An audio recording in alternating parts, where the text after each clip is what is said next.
Okay. Hello, my name is Jake Thrower here. I want to show you how to make a John Deere tractor or any lawn tractor. Okay, first you're going to take a green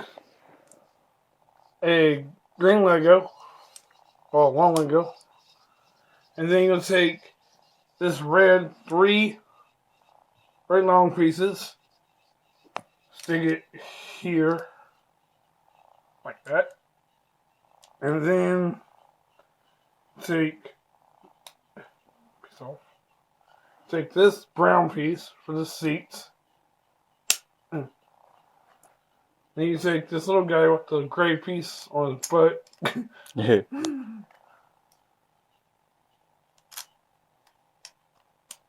then you somehow stick this little steering wheel. And then, last but not least, you stick the front wheel on.